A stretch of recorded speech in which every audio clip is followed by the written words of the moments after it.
I mentioned another Russian, and that kind of brings us into our first general kind of topic of the day. Who else would it be? The Vancouver Canucks.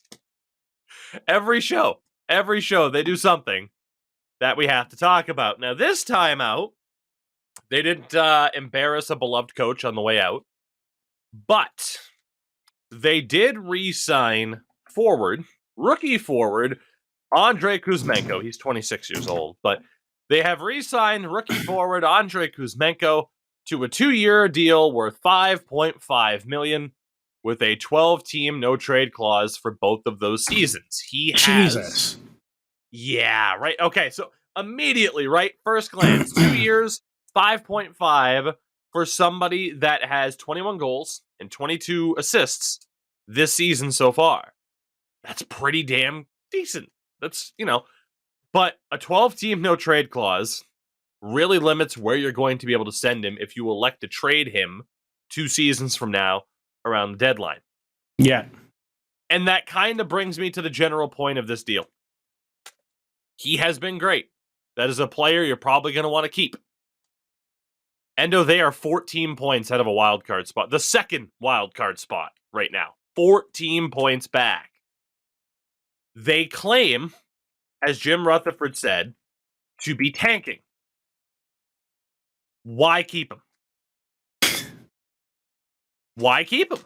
I think because they know they can't keep Bo Horvat. I guess.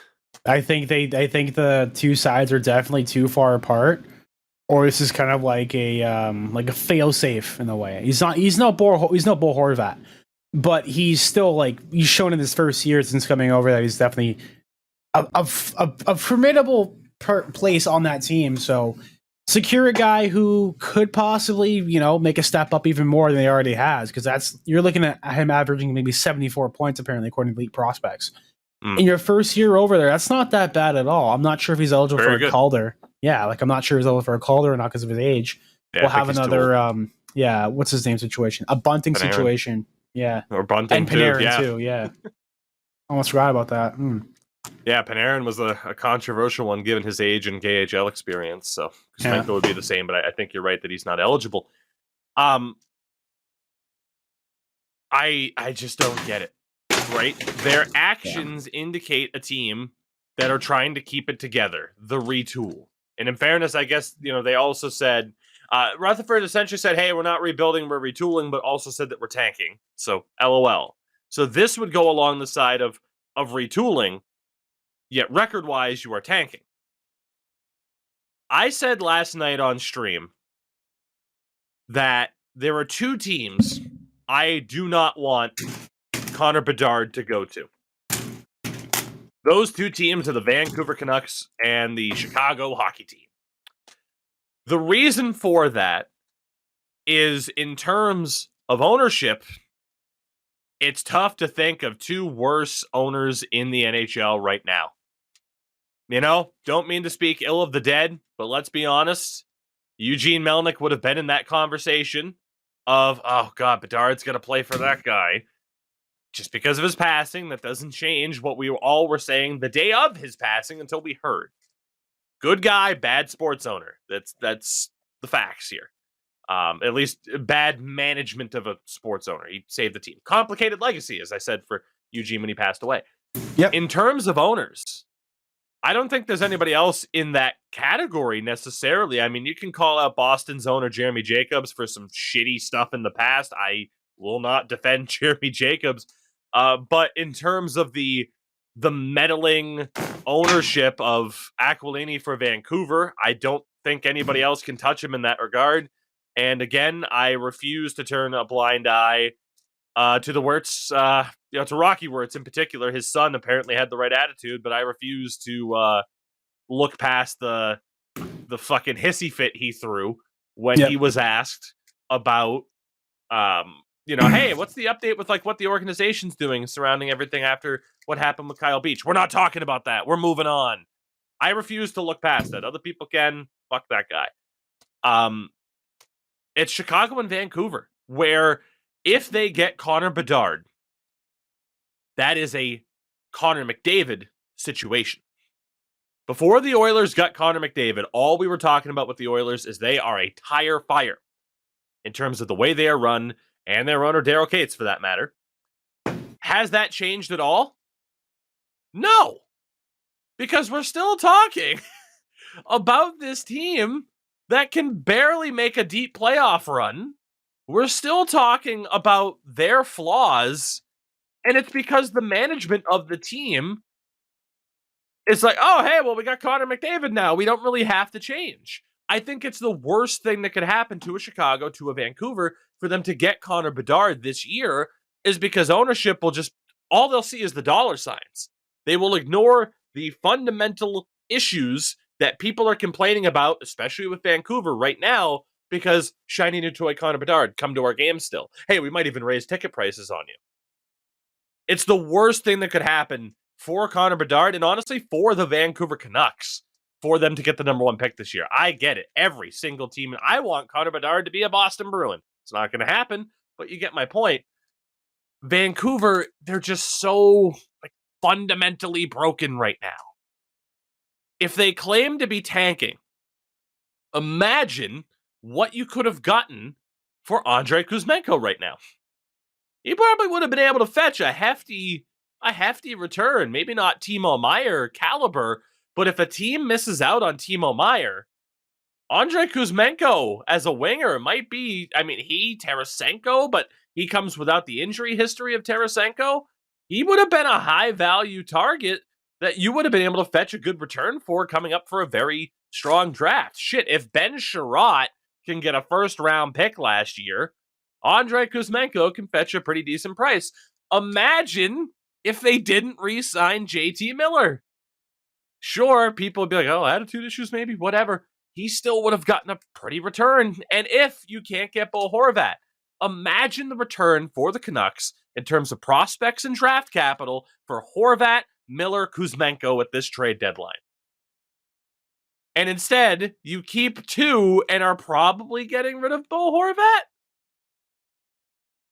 This team isn't, oh, well, Thatcher Demko's hurt, and if he was here, we'd be a playoff team. You're 14 points out. And, in terms of cap right now, they're actually already locked into paying the forwards more next year than they're already paying this forward core because of the Kuzmenko and Miller contracts, and that's without Bo Horvat signed. Yep. That's while their defense on paper right now is going to be worth $5 million less. Is that enough to sign Bo Horvat when Ethan Bear, Travis Dermott will be RFAs, Luke Hughes, Kyle Burrows will be UFAs?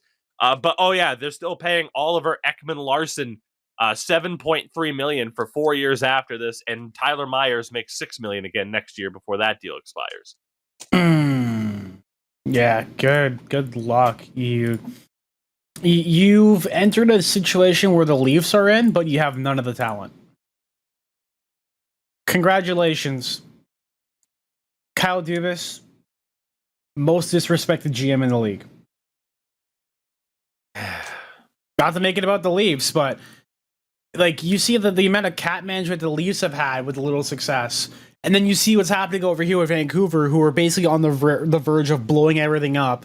With not only having a rebuild, but a retool, but also not a rebuild, but maybe possibly a retool. We're not really sure yet. Get back to us in 2 weeks when we have to deal with possible trade deadline stuff happening. It doesn't help them in their case at all. And especially when you said grab him so that way you have the young homegrown talent from North Vancouver is now our star franchise player for our team. You're going to mismanage him. You look what you guys are doing right now with all the injuries happening over there, the fact that the government might get involved for proper ethics and treatment. I can't remember exactly what section of the BC government is supposed to step in, but they're looking at your treatment of your players in terms of getting them back with injuries and all that. Your fans are pissed that you ran out your coach, who was done at the end of the year anyway, and it wasn't really the issue here. It just seems like they just didn't like Bruce. And if you didn't like Bruce, why would you give him that contract for 2 years? Bruce, there he is. There he went. Now you have Rick the Dick Tocchet, who apparently someone on fucking Twitter tried to cancel him for is someone tried to cancel him for stuff that happened to him when he was like in the late 2000s, along the lines of like bankruptcy or something and like fraud or something like that. And they're like, who we don't like he went to jail. He did like he had the stuff like done for that. Like he paid his dues. Why are you bringing this up when it was dealt with?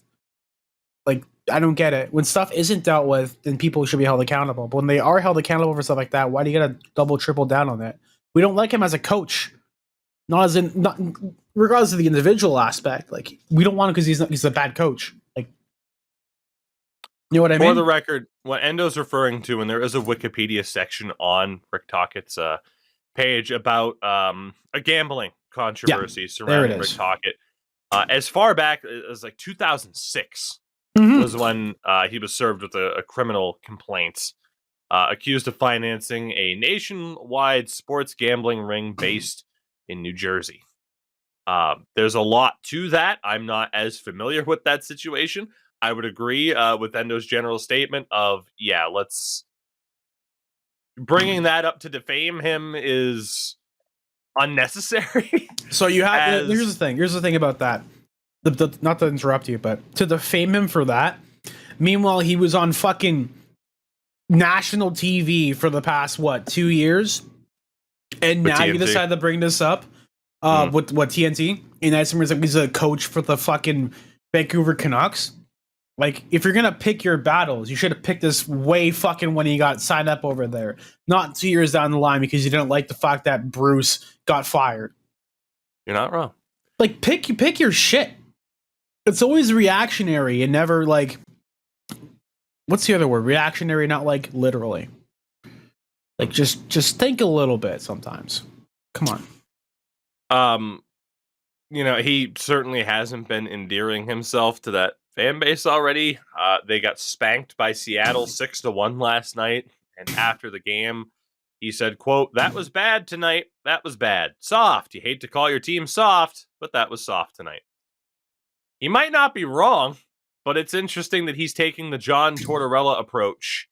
Not that approach, but the beginning of the season John Tortorella approach in regards to, I'm not going to be afraid to throw people under the bus. Like, we have a culture issue here, which he might not be entirely wrong. There was a jersey, by the way. That was his second game, the Seattle game. His first game with the team, there was a jersey thrown onto the ice 3 minutes into a game against Chicago. They won that game, by the way. Did the Canucks. 3 minutes. That's a record. 3 minutes. Okay, what Vancouver needs fans to do now is they need to bring out the Toronto Maple Leaf paper bags.